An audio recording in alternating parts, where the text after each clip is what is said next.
Welcome to the Tech Show. I'm Sonya. This week is dedicated to the technology of motor vehicles, brought to you by the Washington Auto Show. Spoiler, if you weren't thinking about getting an electric vehicle, you should be. And we've got an automotive accessory trying to take my money. All that and more coming up on the Tech Show.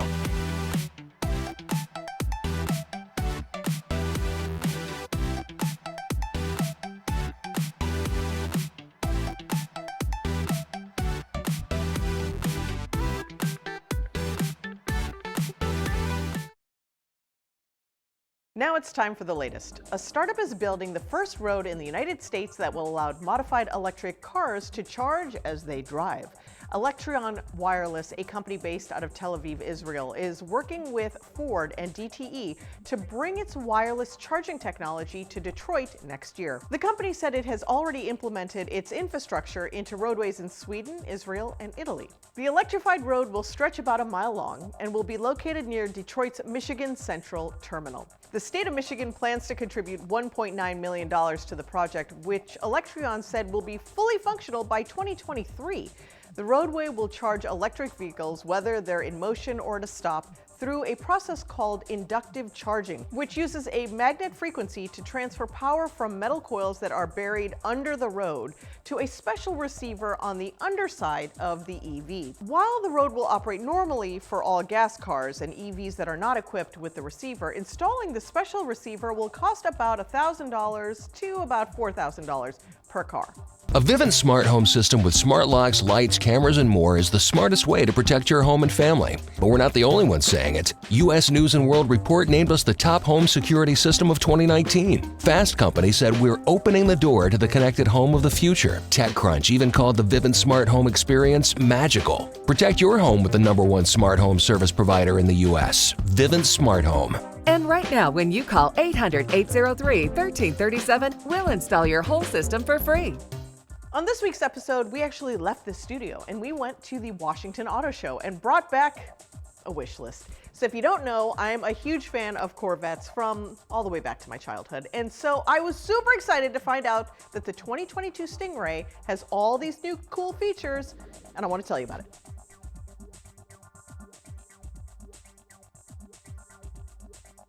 You guys know I love a Corvette. This is the 2022 Stingray. It's incredible. And what I love about it is this new feature where you can actually geo-track a bump or something that would scrape the bottom of a Corvette. Now you can actually track about 1,000 of those, set it and forget it, and the Corvette will actually raise up 2 inches in less than 30 seconds, so you don't do that anymore. It remembers up to 1,000 of them. So your front driveway, my front driveway, all those little potholes you come across in your commute, you can remember them. Your car never scrapes the ground again. Totally worth it. Now, on most cars that do this, those cars go for like $300,000. These are American made and they go for much less. And you look darn good in it too. I just don't know where the keys are. There was so much to see, but unfortunately the BMW iX M60 did not make an appearance. Luckily, our friends at CNET captured it in all of its glorious color-changing magic. The BMW iX M60. I love the sound.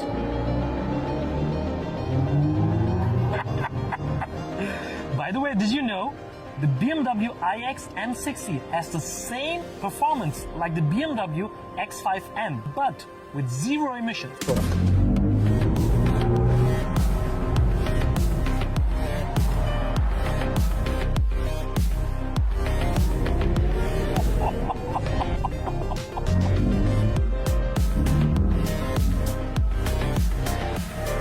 To sum it up, the BMW iX M60 is the essence of 3 worlds: BMW i, BMW X, and of course BMW M. And with the BMW iX M60, the ultimate driving machine meets the ultimate digital experience. And that applies to all future cars of BMW. What does that mean? Find out now. You think that's just a trick? No, this is. I think I'll stick with that. The BMW iX Flow featuring e-ink is the approach to bring the body of the car to life. But to tell you more, we have Stella with us.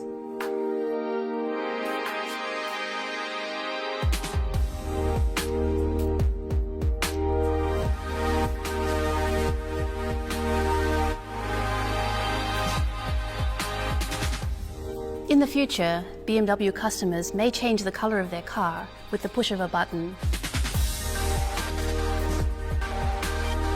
We're bringing personalization to unforeseen levels.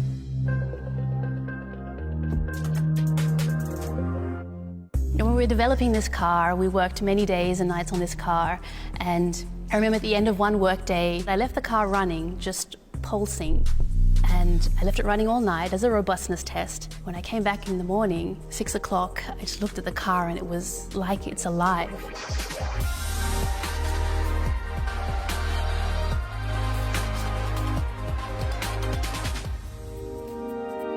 BMW Flow technology can benefit our customers in a number of ways.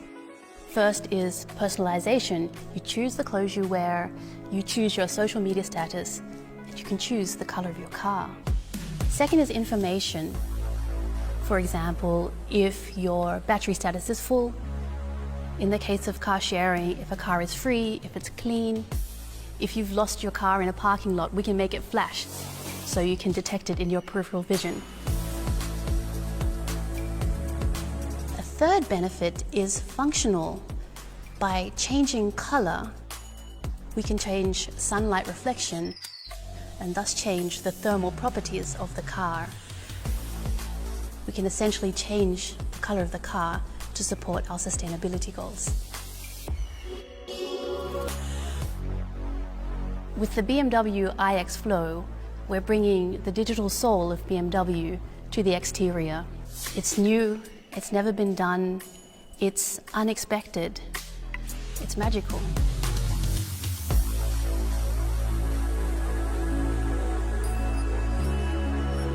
A car that can react to me, my moods and my needs. We'll be back with more of the Tech Show in just a minute. Stay tuned.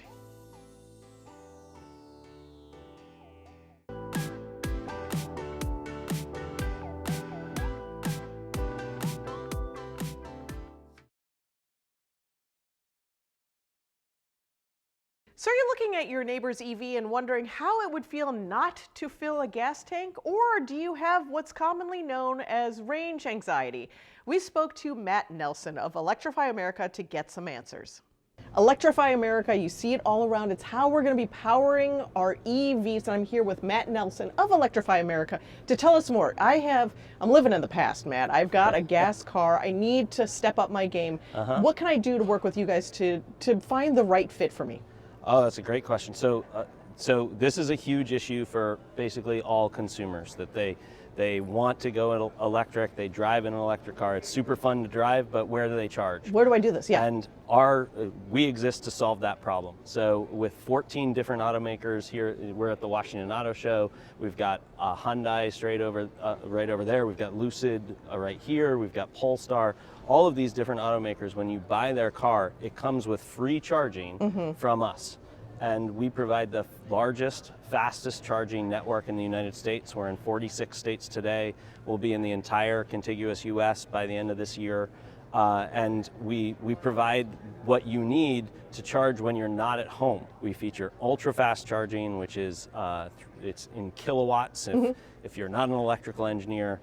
A 350 kilowatt charger like this right here, it can provide 20 miles of range per minute of charging. Okay. So you think about your typical stop at a gas station on the way to your favorite place on the weekend. You're gonna pull in, you're gonna plug in, you're gonna go inside, get a cup of coffee, maybe use the restroom, come back. That's a 10-minute stop. Right. And with this charger, you can be fully recharged and on the go that quickly. So you don't have to manage that charge time in your total trip planning. It's always available. Exactly. And those charging stations are actually producing the energy on site as well. You've got a great model of what these are going to look like in the future, or we're seeing these now in America? Yes. So the typical gas station has a canopy above it to protect against wind and solar. I mean, wind and sun. And what we do is build similar canopies, but power them with solar energy. So we put solar panels above your charging station, and then those solar panels power the station.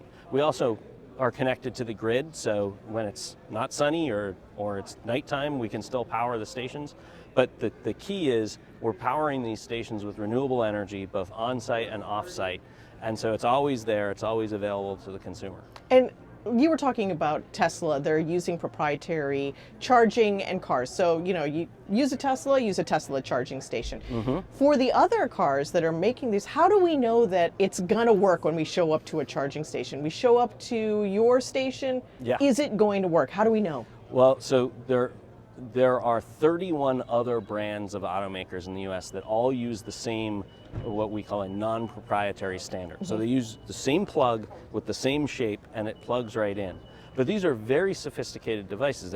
Think of it as a computer system, and it's a networked computer device. And the car and the vehicle and the charger need to talk to each other constantly. You want to be able to use the same charging stations. You don't want to have to figure out which charging station network works with you. No criticism of what Tesla has done. They've built an amazing network, but it's not going to be economically feasible for every automaker to separately build a network like that. We're stepping in to fill that void, so all those 31 automakers don't have to build a network. We'll build it for them. Awesome. Thanks so much, Matt. The future is here. It is. It's time for me to get on board. It is. You can drive an electric car. It can be ultra fast. It can be reliable, and it can get you to Grandma's house on the weekend. Excellent. That's our vision. Thanks so much. Thank you. The rumors are true. America's best-selling pickup is now a plug-in, but that's just the start of the story. I'm here with Rhonda with Ford, and I'm so excited because behind me is this incredible truck. I'm a sports car kind of person, but I think this may be my new car. Can I call it a car? It's a truck. It's a truck. It's a truck. It's our full-size pickup, but it's the F-150 Lightning, which is the first fully electric F-150 offered by Ford. But you know, pickup trucks are like, you know, you got to pick things up, you got to do the heavy lifting, you know, it's like the cowboy. And it can. There is no compromise with this vehicle. Really? You can put 10,000 pounds in the back. You can put 400 pounds here in the front trunk called the frunk. The frunk. Okay, this is crazy, and I can't wait to show it to you. Come on closer. Sarah, pop the frunk for me. Check this out. This is going to happen on its own. I have touched nothing. Look at all of this space, and it also has outlets, USB chargers here on the side. And this isn't kind of an electric sustainable thing, but this can be a cooler and it's got a drain in it. This is a lot of functionality. Certainly, if you want to take it for a sports game and do some tailgating, it's certainly the ultimate vehicle. If you have kids who play sports, soccer, hockey, you like to go skiing, you put all that wet gear, stinky gear up front, you're good. If you want to put takeout up here, you're good, so your Chinese food doesn't spill into your car and then you're trying to figure out what to do with the mess. There is a full onboard generator in the back as well. Wow. So if you say do construction, you can plug your tools in and do the work from the back. Wow. Can we take a look in the inside? Sure. Okay. I mean, this is incredible. I'm really excited about this. And like I said, I'm not a truck person, but I mean, you can put so much in this vehicle. And that touchscreen up there, something special there, or just a lot of ability to access all the controls? It accesses all the controls, and it's customizable. It also learns by your preference. So it knows when you are behind the wheel, it starts to learn exactly how you want to do it. How far can I go? 300 miles. Okay, that's not bad. No, that's not bad at all. This is, and again, all that kind of space that you expect from the F-150. That's exactly right. And how much does it cost? We're gonna like a base. It ranges between $39 and $90. Okay. And there is the federal tax rebate on it as well. Because it's good for the environment. It's good for the environment, and it's built here in the US of A. Awesome. Thanks so much. This is exciting. We have to take another break, but there's more of the Tech Show right after this.